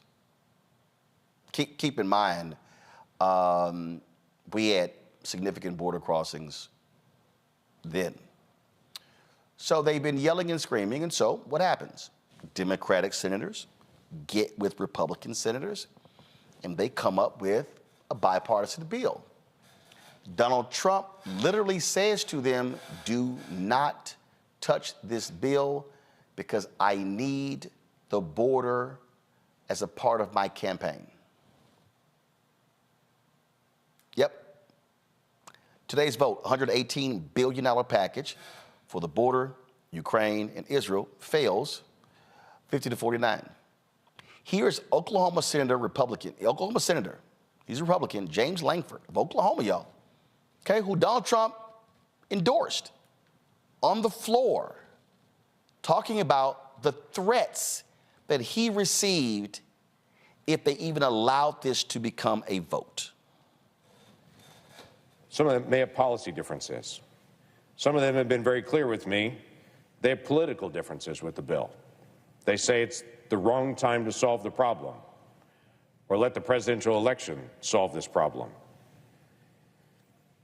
In fact, I had a popular commentator 4 weeks ago that I talked to that told me flat out before they knew any of the contents of the bill, any of the content, nothing was out at that point, that told me flat out, if you try to move a bill that solves the border crisis during this presidential year, I will do whatever I can to destroy you. Because I do not want you to solve this during the presidential election. By the way, they have been faithful to their promise and have done everything they can to destroy me in the past several weeks. Now, I'm about to play y'all, this is the head of the Border Patrol, who's also head of the Border Patrol Union, on Fox News, saying, pass this bill. Listen to this. Whatever goes forth has to be much better immediately. Harris, we're not going to get much better immediately, so I'm going to take those incremental steps. If this were going to tie Donald Trump's hands, I would be opposed to it immediately. It doesn't. It doesn't tie any good administration's hands. So why do you think he's against it? I have no idea. I haven't spoken with him about it. If he has specific issues, let him air those issues. I will give the positive points in this bill. There are negative points. But if we don't even let this bill come to light, if this bill doesn't even go to the fore, we don't even get amendments. And that's what everybody's talking about. Everybody's talking about killing it before you're able to even offer amendments. That's wrong. Let's have the...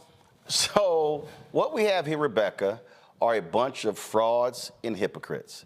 Mm-hmm. So what they're saying is, oh, we have no problem from now until Inauguration Day with the border, with the crossings, with the invasion, because we need to give Donald Trump the border issue to campaign on.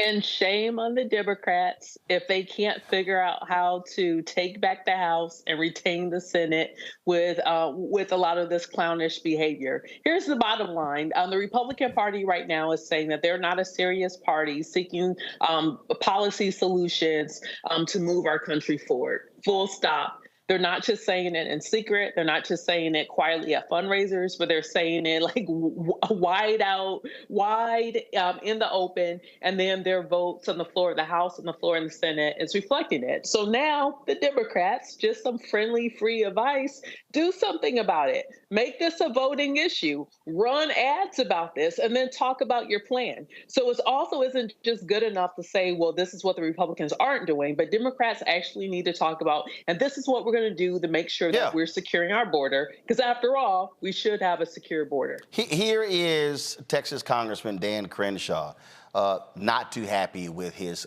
colleagues. I understand some Republicans are saying, we don't need any changes to law.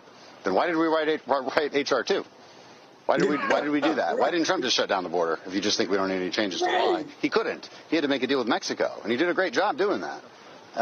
But he had to rely on literally international agreements to get it under control. We do need changes to law. You got to change those loopholes in asylum. You got to raise the bar for asylum. You've got to make it very clear that there's no paroling. You need to institute remain in Mexico as an authority in law. These are really simple fixes that need to be done. And, that emergency authority that everybody interpreted, I think, as entries, you need to clean that up. You need to make that clear that that's not entries, it's encounters. Probably I would decrease that number vastly, too. I think 5,000 is way beyond an emergency per day. I think it should be closer to 1,000. But, reasonable people can actually make a good bill here. That's what the House should be doing. Do you have high hopes for that? No. Why not? But I'm still going to try. So this right here, Scott, again, shows you how Republicans are frauds on this issue. They will sit here and whine and complain. And I saw Bill Maher, I saw all these people talking about, the president, he already has the authority to do so. Crenshaw said it. Okay, if the president has the authority to shut down the border without any additional action from Congress, then why didn't Trump do it? Why did Trump say, I need a border bill from Congress? Anybody saying that Biden can do it, they're lying. They're flat out lying. It's simply not true. Yeah, but the Republicans don't care about the border. This proves they don't care about the border. And the public, who they fed to believe that they trust Trump on the border more so than Biden, well, that's silly too, because now this manifestation of this idiocy that now they don't want the bill. Remember, the reason you had the working bipartisan committee was the Republicans drove that narrative. Remember, Biden wanted money for Israel and Ukraine, and the Republicans linked it to border security. So then the Democrats said, okay, we'll sit with the Republicans. And by the way, the senator out of Oklahoma is one of the most conservative senators in America. Right. He's one of the most conservative ones. And he sat with them and worked with the Democrats and came up with a bill that allowed Biden to shut it down.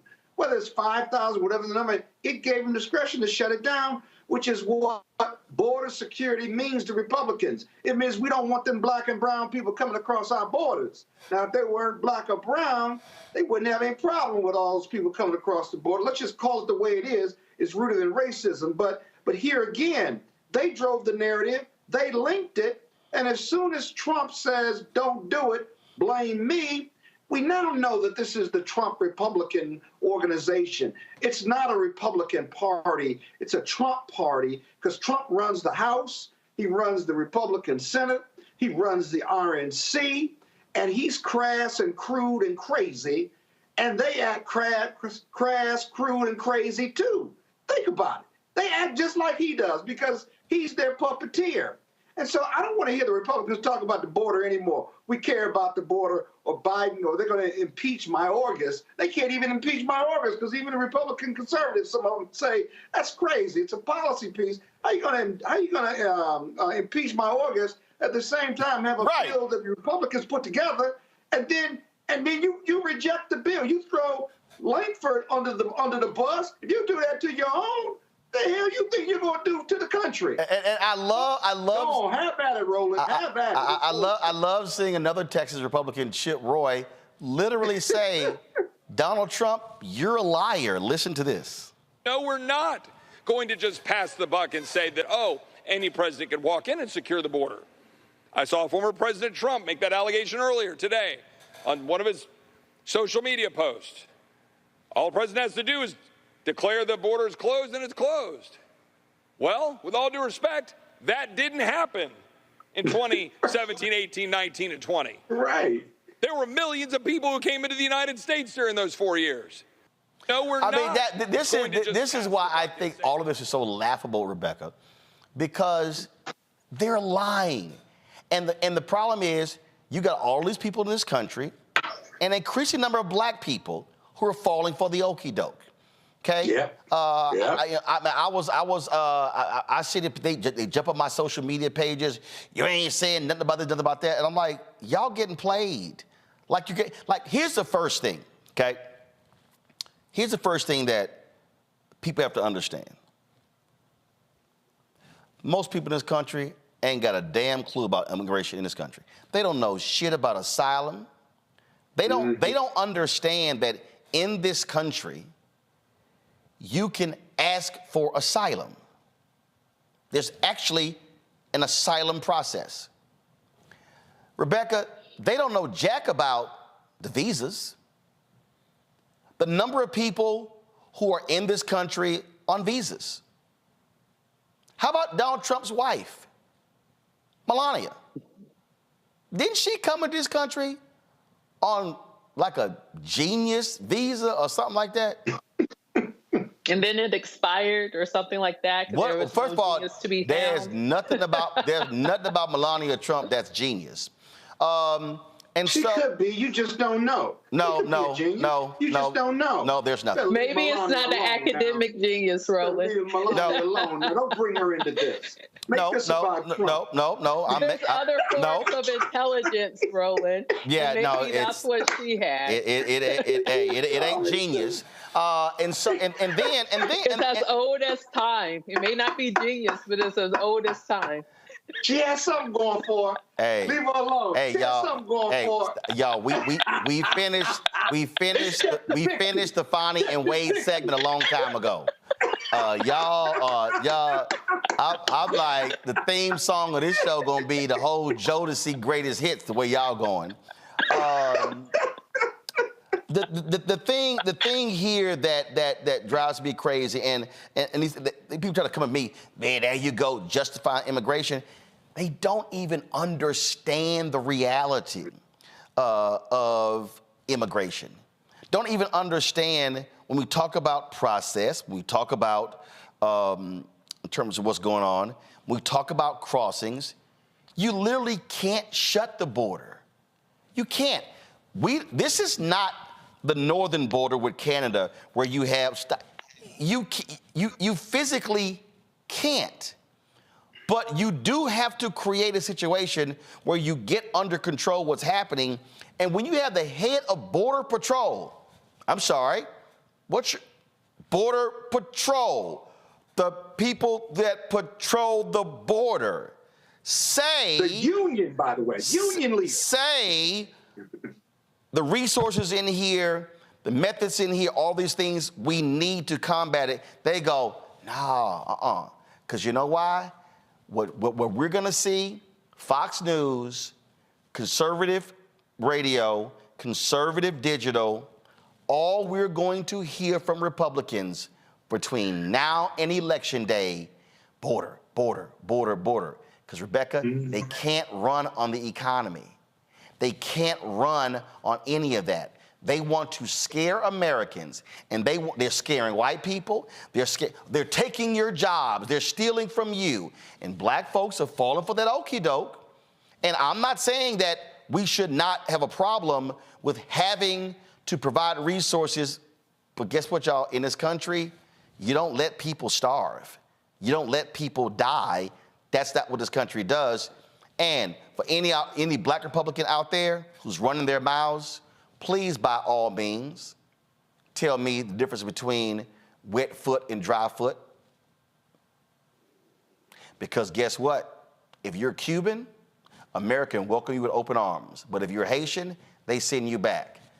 Don't sit here and talk to me about immigration. Go right ahead, Rebecca. Well, according to conservative media, Trump built the wall, and it's a great wall. So because he built the wall, then we shouldn't be having a border crisis, right? Because if we have a wall, then that means that the border is shut down. Wait, no, he built it and Mexico paid for it. Yeah, he built it. The U.S. didn't have to pay for it. Mexico paid for it. It was the best people doing all the greatest things. So now we have this wall.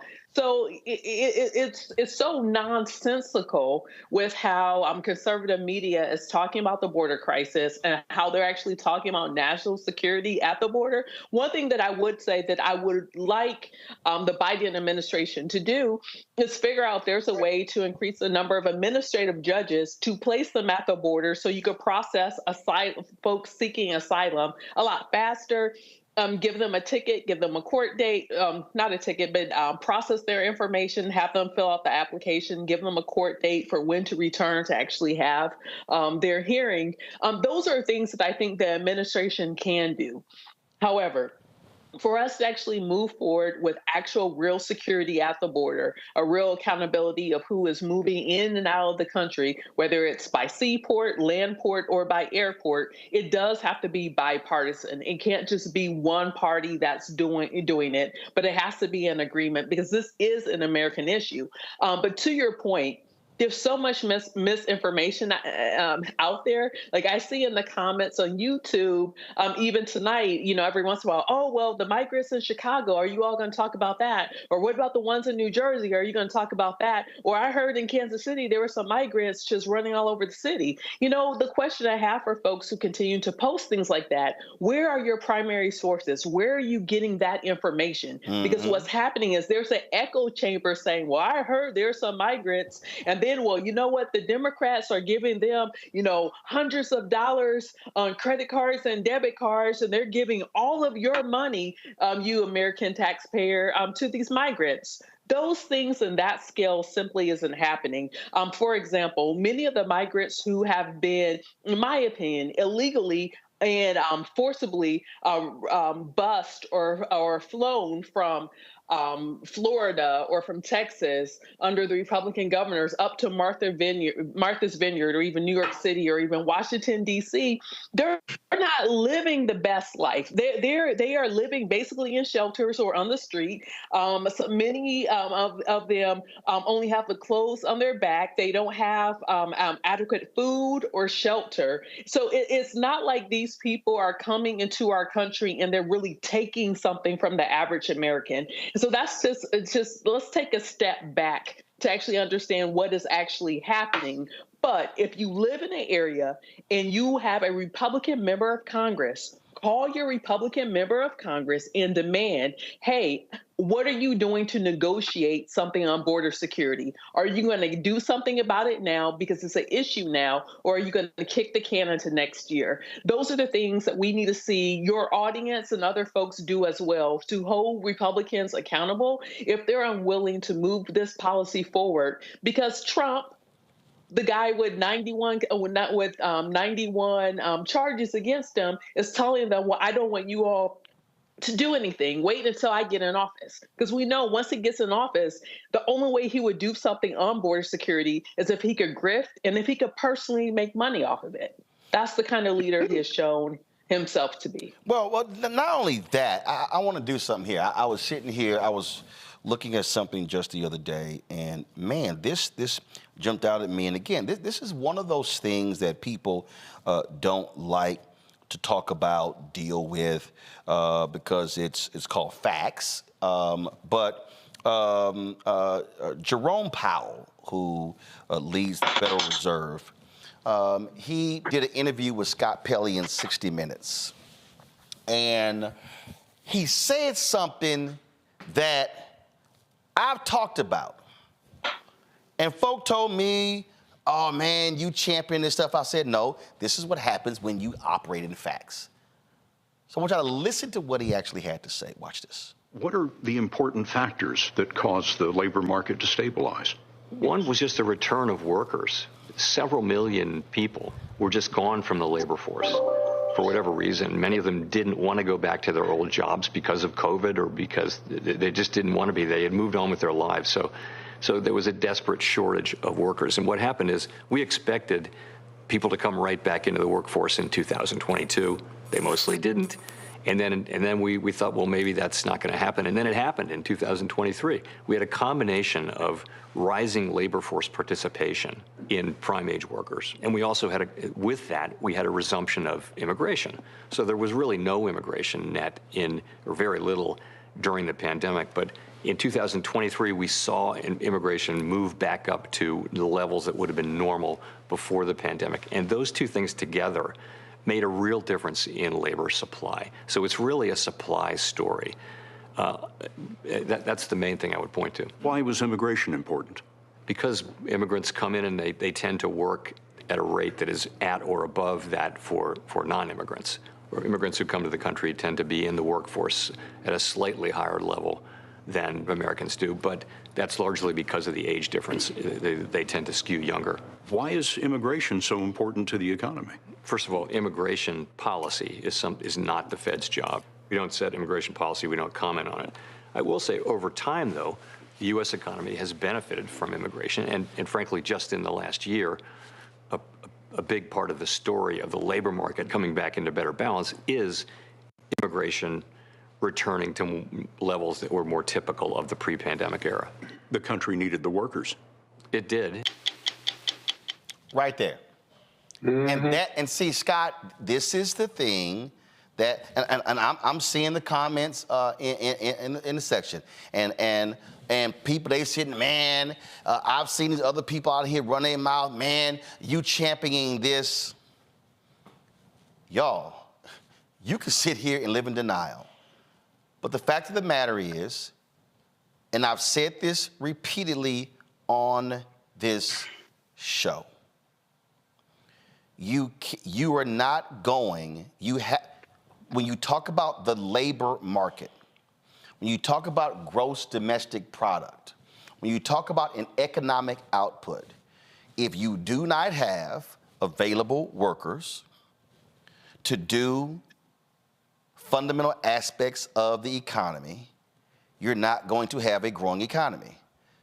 This is the chair of the Federal Reserve who's saying immigration plays a role in the economy of this country. We've detailed it before in the show as well. People believe that those people who came into this country illegally, others say don't call them illegal immigrants, they call them migrants, that's fine. Folks say, oh, it's a free ride. Wrong. Greg Abbott can yell, holler, and scream all he wants to in Texas, y'all. But let me help all y'all out who are watching. All of those people who have entered Texas, they impacted the U.S. Census. Texas got 5 additional congressional seats because of the population shift. Also, folks who are migrants pay taxes. Now, yes, I heard somebody say, man, people get paid under the table. It's a bunch of black barbers I know who ain't putting all that money on their taxes. Can we stop tripping? But y'all, the data is there that shows. I'm just being just straight up. The data is there. You gonna let me buy my shoes in peace and pay cash for them? I got a dry cleaner that likes cash. Everybody, listen, they want cash. Let's not act like. Let's not act like it's some people out there who sit here and go, I got this, or I got these cars. They like, I can put this under the bed. I can put this in a shoebox. But the point that I'm making is that there are too many black people who are repeating BS they hear on social media or hear from right-wingers who literally do not understand how broad immigration is, the different levels of immigration, and then the jobs that people take in this country that other people don't want to do. Now, last part before I close the segment out by going to Scott and Rebecca. Here's the thing that Republicans also don't want to deal with. Why have we truly had an immigration problem? It's because there's been an unwillingness to crack down on those companies that hire migrants. Exactly. Speak. Speak on it. Say again. Speak on it. Because it's so America true. requires cheap labor for our economy to run. Exactly. And without cheap labor in this country, our economy would not continue to grow. We are now demanding living wages and minimum wages, but we still need cheaper labor for our economy to keep functioning. So that means in order to have cheap labor in this country, that means that we're going to continue to have folks immigrating from other countries to this country, some being paid above the table, under the table to keep this economy moving. So if you enjoy this economy, immigration is a part of that equation. Now, and we need to be honest about it. And I'm going to go ahead and go there with some black folks who don't want to be honest with this. How many of y'all have driven by Home Depot to pick up some folks to do some work? Exactly. I'm sorry.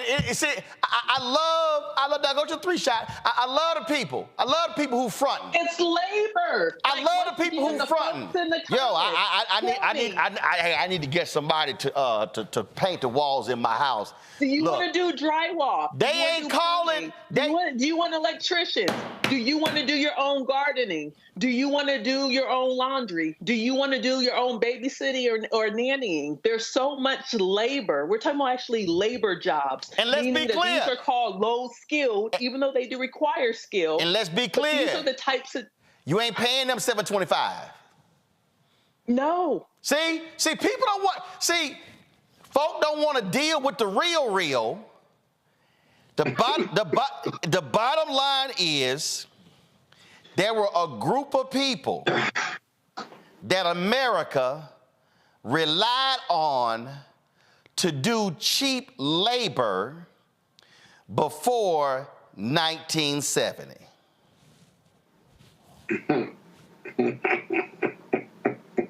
Who do they look like? The three of us. So then, when we called them domestics back then. There were plenty of domestics on both sides of my family tree, but that's what we called it, domestics. And now we have domestic workers, and many of them are crossing that border, coming into this country, are being employed by not just white folks, but black folks too. You know, Roland, the other thing is, it is the dirty little secret of immigration, what you're talking about, the labor demand for companies and corporations who advertise in Central and South America for migrants or folks there to come. They advertise. I've seen it in Mexico when I've been there. But I'll give you a little history on this too. 20 years ago, you'll know the date or the year, former President Fox of Mexico told Jesse Jackson 20 plus years ago, he said, my people will do the work that even your people won't do, and that the labor economy in the U.S. relies on my people and immigration. And, you know, President Fox took a lot of heat about that. Jesse Jackson was very upset about it. But the problem why it didn't go anywhere because it was so true. The numbers spelled out accuracy and truthful of it. And in 2023, it is a huge part of our economy. It really is. And it's because corporate America recruits those individuals, and we make money and we profit off that cheap labor. And then real quick, I had in my summer house about 5 years ago. Oh shit, my bad. I'm sorry.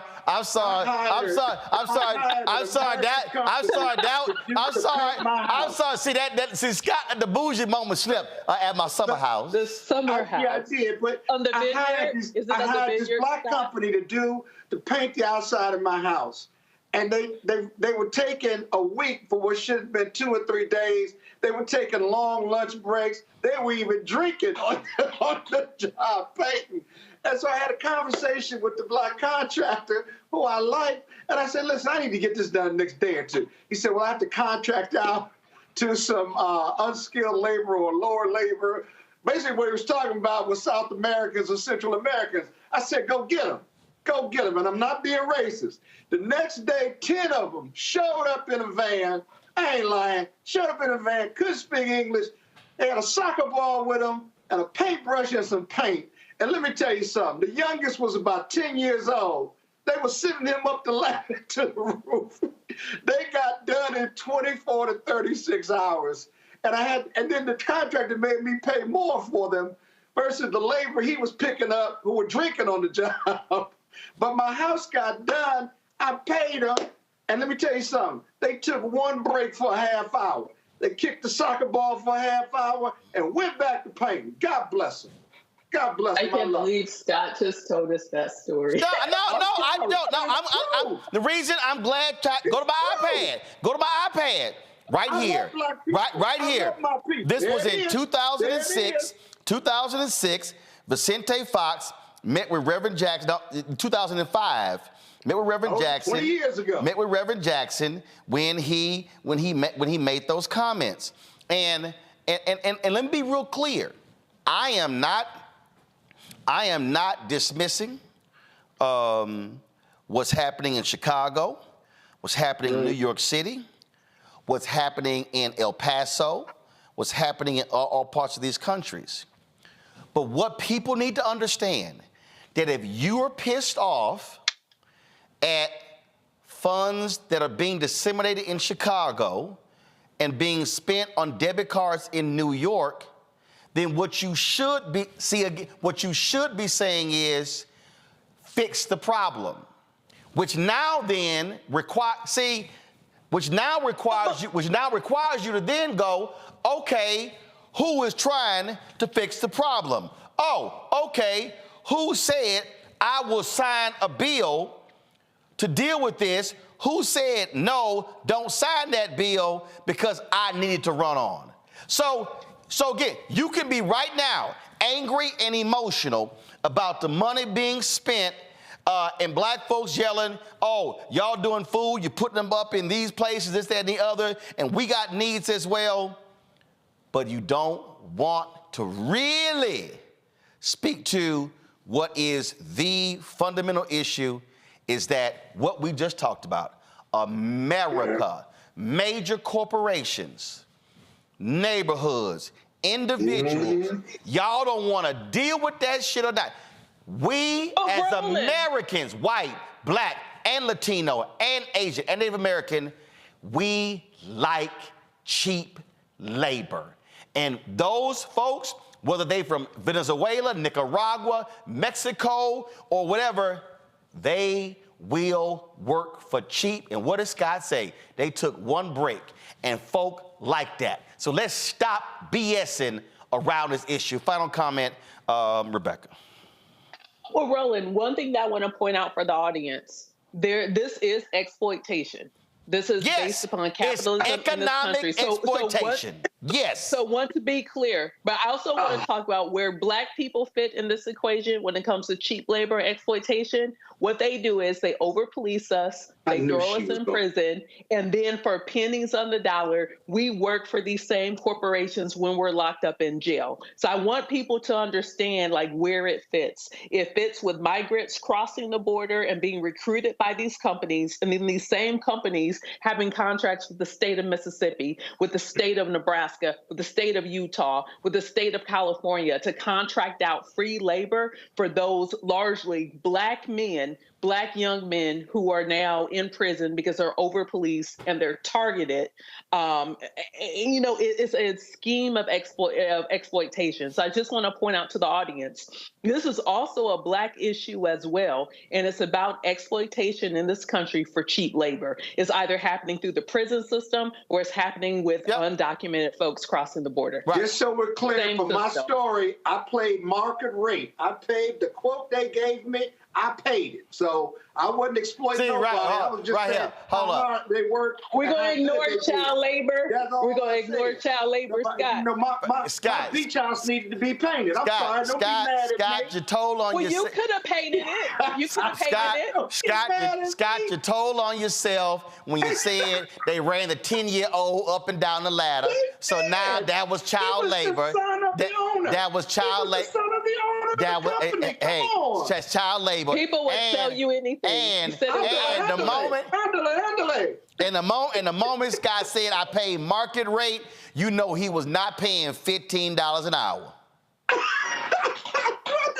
Whatever they gave me, I paid. Whatever that's not market rate. Okay, that ain't. No. That's don't you dare judge me. That's market rate. That's the black market rate. I do the best I can out here. I'm trying to help people. I help people and vendors. See, now y'all need to understand why that's a problem. It was some other stories I'm going to get to. I ain't got time to get to them. Let me think. I got to go too, man. Well, I got to go. Yeah, you got to go after you told that damn painting your beach house, my summer house story. Well, Scott, wish me happy birthday. Today is my birthday. Wish me happy birthday, because I'm beautiful. Scott, stop talking. She said, wish you happy birthday. Happy birthday. It's my birthday. Happy birthday. How old are you? 20? 25? You look 25. And matter of fact, while you're there, since you didn't pay them damn migrant workers, why don't you cash app her some birthday money? I tried. Your app don't work. Cash app Rebecca 1908. Cash app Rebecca REBEKAH 1908. And Scott, her market rate ain't they market rate. I gotta go. Rebecca, happy birthday. Thanks a bunch. All right, y'all. That's it. That is it for us. Lord have mercy. Lord, black people, black people, black people. That is it, y'all. Please support us in what we do. Join our Bring the Funk fan club.